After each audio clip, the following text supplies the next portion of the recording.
apa kabar hari ini? Semoga Anda selalu sehat di masa pandemi dan selalu bersemangat untuk menjalani aktivitas.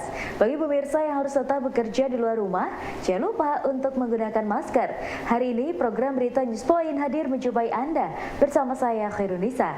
Selama 30 menit ke depan, News Point akan menyajikan berita terbaru seputar Universitas Brawijaya dan Malang Raya. Jangan kemana-mana, keep on our channel News Point.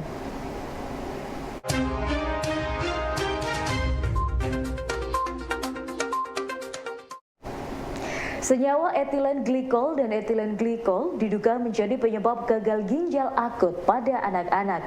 Untuk mengatasi keracunan pada zat tersebut, Kementerian Kesehatan menghadirkan obat fomepizol dari Singapura dan Australia.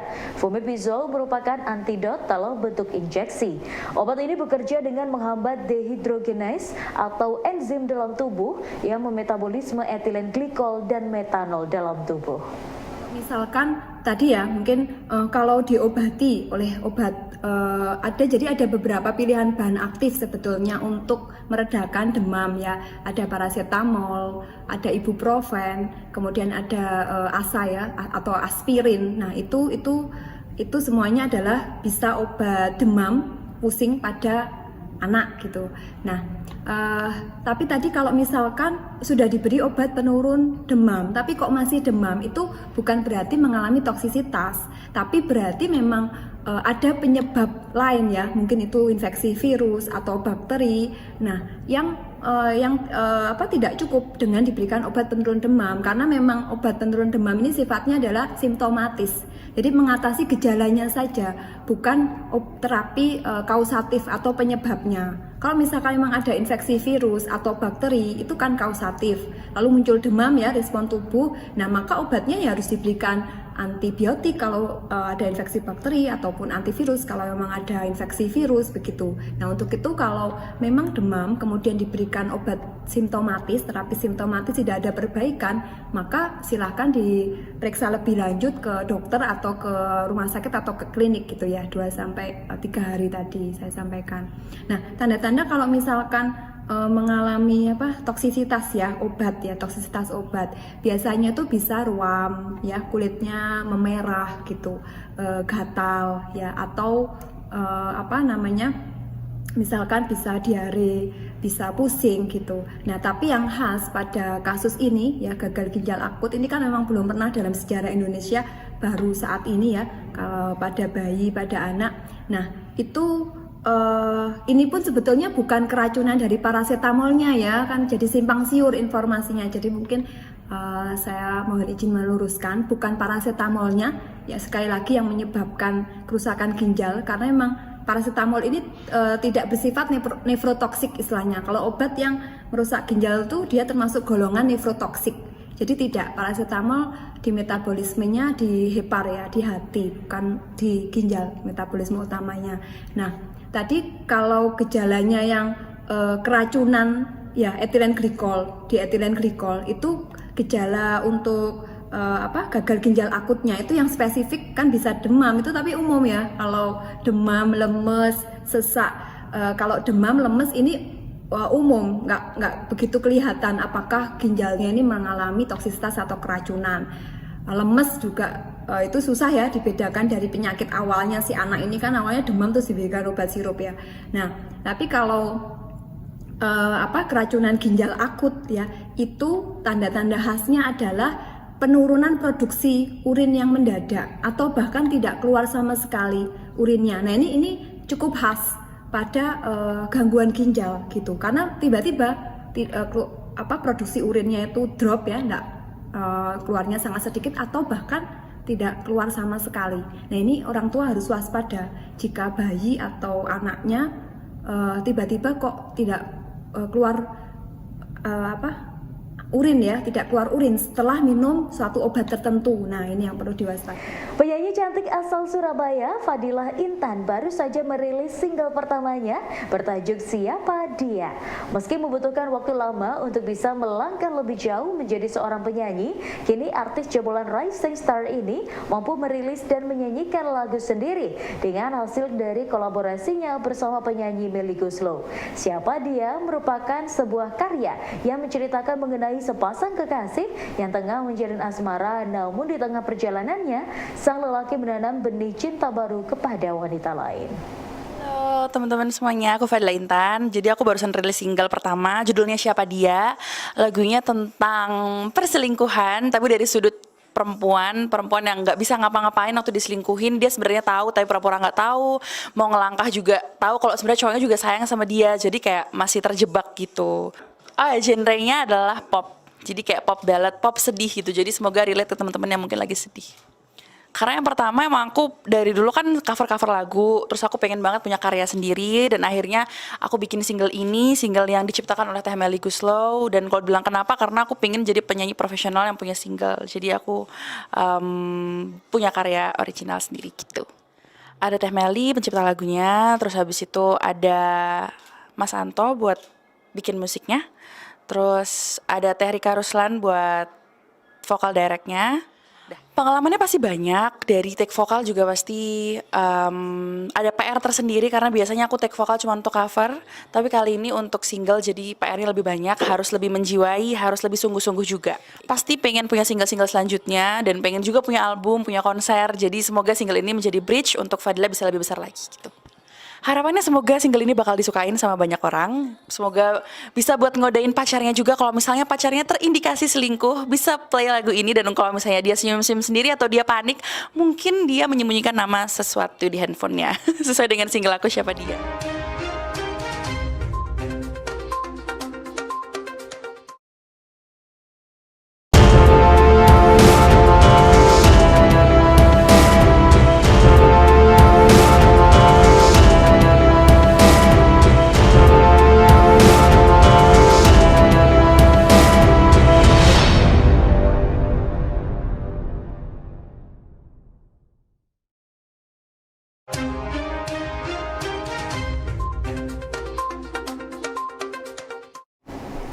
Kisah Nyata dari Jeritan Hati merupakan nama yayasan yang diambil dari buku yang pernah ditulis Nur Miftahul Jannah, pendiri Yayasan Peduli Kasih KNDJH saat masih menjadi seorang TKW di luar negeri. Belajar dari pengalaman yang dialaminya, pada tahun 2010 Miftah mendirikan panti asuhan yang kini telah menampung 70 anak kecil mulai dari balita hingga anak usia TK dan SD yang didapatkan dari bidan atau ditemukan relawan. Di sini mungkin kebanyakan banyak yang nggak tahu mungkin dari artinya KNDJH. Kalau KNDJH sendiri itu kepanjangan dari Kisah Nyata dan Jeritan Hati, diambil dari bukunya yang diciptakan langsung sama Bu Miftah sendiri. Kalau di sini yang paling kecil usia sekitar 1 bulan. Kalau yang paling besar di sini yang sekolah kelas 6 SD. Saya selaku pengurus sangat-sangat berterima kasih, juga sangat-sangat bersyukur karena masih banyak yang mau memberikan kepeduliannya, meluangkan waktunya di tengah kesibukannya, memberikan perhatian khusus kepada kami, perhatian yang lebih pada kami, dan semoga dari bentuk kebaikan yang diberikan bisa menjadi manfaat banyak untuk kami semua dan juga bisa menjadikan awal kemudahan dari ibu-ibu dan bapak-bapak klinik UB mendapatkan rezeki yang lebih barokah, segala urusannya bisa dipermudah dan juga bisa tergapai segala urusannya. Amin amin ya rabbal alamin. Kalau untuk masyarakat Malang mau membantu, monggo langsung aja datang ke Jalan ke lokasinya sini di Yayasan Peduli Kasih KNDJH, Jalan Muharto, RT 3 RW 10, nomor 36. Monggo langsung aja, nggak apa-apa. Peksi Minas ke-16 tahun 2022 resmi ditutup oleh Menteri Kemendikbud Ristek Nadiem Makarim setelah para mahasiswa seluruh Indonesia unjuk kebolehannya untuk mengikuti 15 tangkai lomba yang dilaksanakan di Universitas Brawijaya. Menurut Nadiem, kompetisi merupakan proses capaian agar para mahasiswa dapat terus semangat dan sportif dalam berkompetisi sebagai bekal untuk menggapai cita-cita. Yang saya hormati Ibu dan Bapak pejabat di lingkungan Kemendikbudristek, Ibu dan Bapak pejabat dari lintas kementerian dan lembaga, para dewan juri, Ibu dan Bapak guru dan orang tua murid, serta adik-adik peserta ajang talenta yang saya banggakan. Senang sekali saya bisa menyapa adik-adik lagi setelah mengikuti kegiatan perlombaan ini dengan penuh semangat. Saya yakin adik-adik semua sudah memberikan yang terbaik, yang paling maksimal untuk kegiatan ini. Tapi yang namanya kompetisi, sudah pasti ada yang menang dan ada yang kalah. Itu adalah hal yang biasa. Dan dari kegiatan ini sebenarnya saya tidak mencari yang paling juara atau yang selalu jadi nomor satu. Yang saya cari adalah anak yang paling tidak takut mencoba, yang yakin dengan kemampuan sendiri untuk berkarya, yang paling berani menjadi pelajar Pancasila. Seperti namanya, pelajar Pancasila adalah pelajar yang sikap dan tindakannya sejalan dengan nilai-nilai Pancasila. Penting sekali bagi generasi muda Indonesia seperti adik-adik untuk menjadi pelajar Pancasila. Karena nanti setelah lulus dari sekolah, adik-adik akan bertemu dengan lingkungan yang baru, dengan tantangan-tantangan yang belum pernah dihadapi sebelumnya. Tantangan itu kebanyakan tidak membutuhkan rumus atau teori untuk diselesaikan. Yang dibutuhkan untuk mengatasi masalah di dunia nyata adalah kemampuan untuk berpikir secara kritis, bisa bekerja dalam kelompok, dan kreatif. Bukan hanya kreatif dalam bidang seni, tetapi juga dalam menentukan solusi atau suatu permasalahan. Kemampuan tersebut sangatlah krusial untuk dimiliki generasi muda Indonesia sebagai bekal menggapai cita-cita dan memberikan manfaat kepada sesama. Salah satu cara yang tepat untuk melatih dan menguatkannya adalah dengan mengikuti kegiatan perlombaan dan kompetisi. Karena itulah saya yakin bahwa adik-adik semua telah mengikuti ajang kompetisi ini sudah siap untuk menjadi para pelajar Pancasila yang tidak hanya cerdas, tapi juga berkarakter. Saya ucapkan selamat untuk adik-adik yang berhasil meraih predikat sebagai finalis dan pemenang dari perlombaan ajang talenta. Jadikan capaian ini semangat untuk terus berkompetisi dan berprestasi. Dan untuk adik-adik yang belum beruntung pada kesempatan ini, jangan patah semangat. Pemenang yang sebenarnya adalah mereka yang tidak pernah berhenti mencoba. Dan pada kesempatan yang baik ini saya menyampaikan terima kasih kepada ibu dan bapak orang tua, guru, dan pembimbing atas dorongan yang telah diberikan untuk siswa-siswi dan putra-putrinya. Dukungan dari ibu dan bapak sangatlah penting untuk terus memompa semangat anak-anak kita dalam belajar, dalam berkarya. Bersama Ajang Talenta, kita lahirkan generasi pelajar Pancasila yang bertalenta. Kita gerakan langkah serentak mewujudkan merdeka belajar.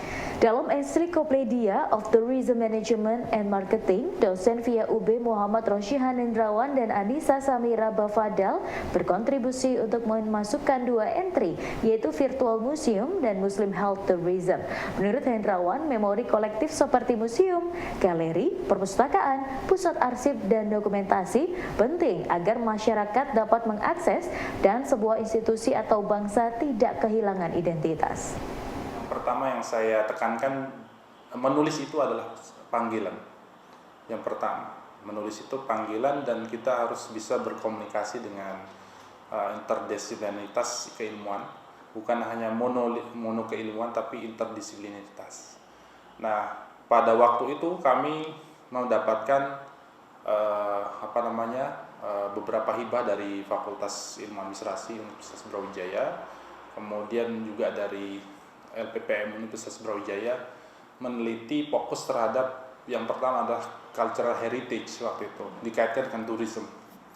Ketika kami melihat ada yang namanya institusi memori yang namanya museum waktu itu, kami terbesit bahwasanya iya ya, selama ini institusi ini terlupakan. Mungkin berbeda dengan perpustakaan yang lebih up gitu misalnya. Kemudian ada juga yang terlupakan sebenarnya itu ya pusat arsip sebenarnya. Tapi kami mengangkat museum karena museum ini biasanya koleksinya itu akan berbentuk secara historis dan artefaknya itu artefak yang autentik dari setiap culture atau budaya atau masyarakat. Nah, kemudian waktu itu kami ikut dalam sebuah research group namanya Trinet, itu tingkat dunia. Di situ memang bidangnya pariwisata, tapi pariwisata secara interdisiplin. Di situ ada orang sistem informasi, bahkan library information science seperti saya, ada beberapa teman juga di situ. Ada juga dari orang bisnis, ada juga dari orang bahkan bahasa, ada juga unik juga ada orang yang latar belakangnya komik dan lain-lain. Jadi diskusinya itu terkait dengan pariwisata secara interdisipliner. Nah, itu dikomandoi oleh salah satu profesor terkemuka di bidang pariwisata, namanya Dimitrios Buhalis. Itu dari Bournemouth University, UK, United Kingdom. Nah, di situ ada ide dari Profesor Buhalis dan bekerjasama dengan salah satu publishing di UK namanya Edward Elgar. Itu memang mereka sering bekerja sama. Nah, waktu itu Bu Halis dan teman-teman yang ada di research group itu menyatakan bahwasanya sepertinya diskusi kami yang ada di grup itu, research group itu butuh disarikan dalam bentuk yang namanya sari pengetahuan yang disebut ensiklopedia.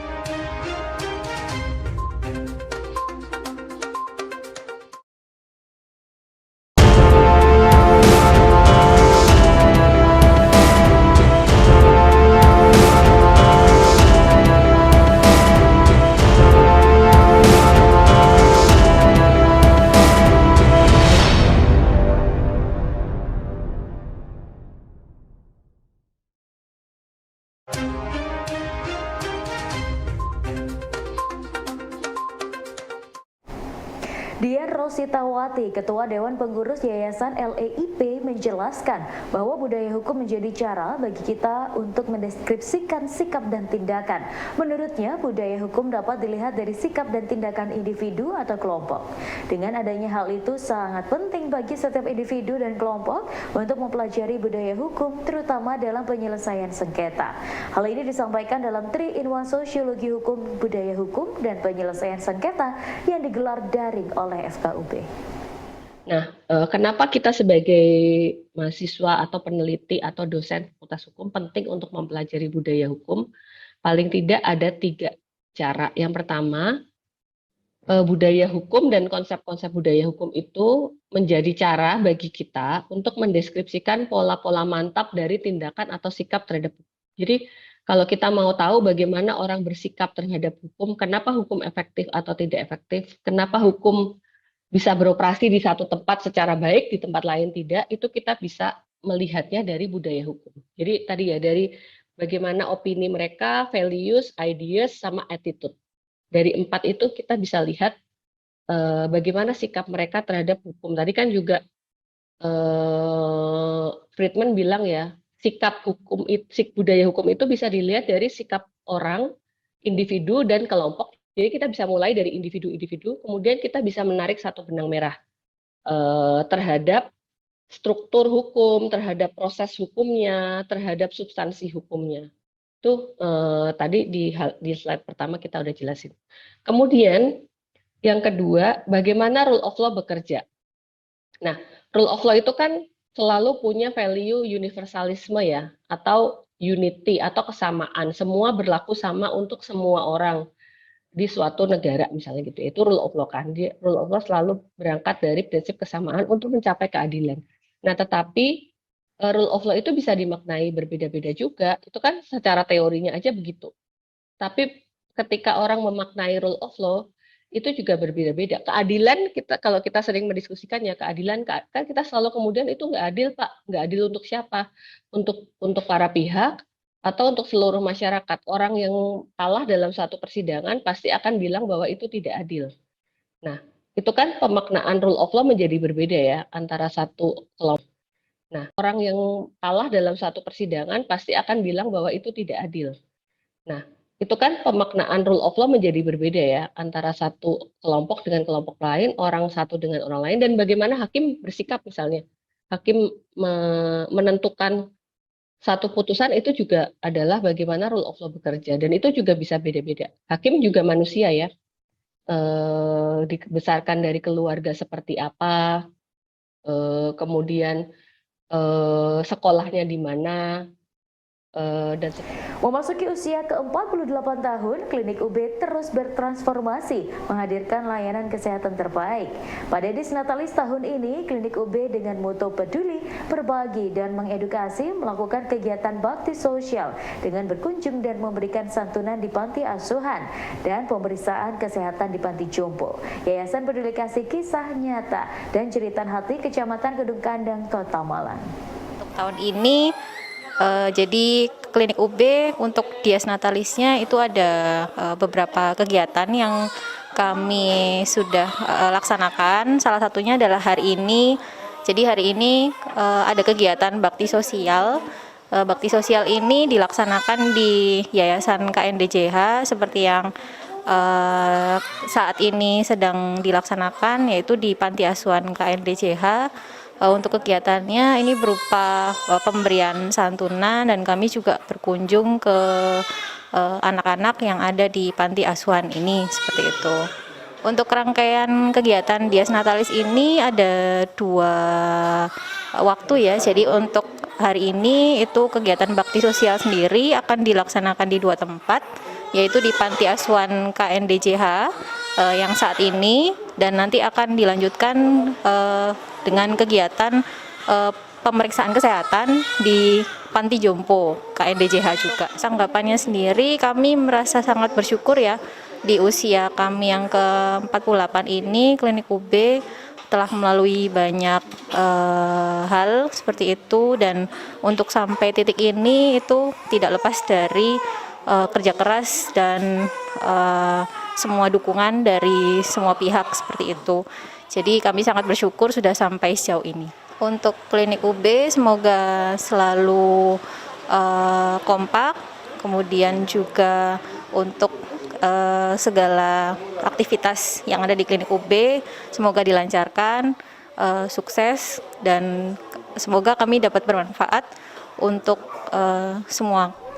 Ya pemirsa, informasi tadi sekaligus menutup perjumpaan kita hari ini. Jangan lupa saksikan News Point setiap hari pukul 19.30 waktu Indonesia Barat hanya di UB TV, Televisi Pendidikan Universitas Brawijaya. Saya Khairunisa dan seluruh kru yang bertugas pamit undur diri. Tetap patuhi protokol kesehatan, wajib menggunakan masker. Terima kasih dan selamat beraktivitas.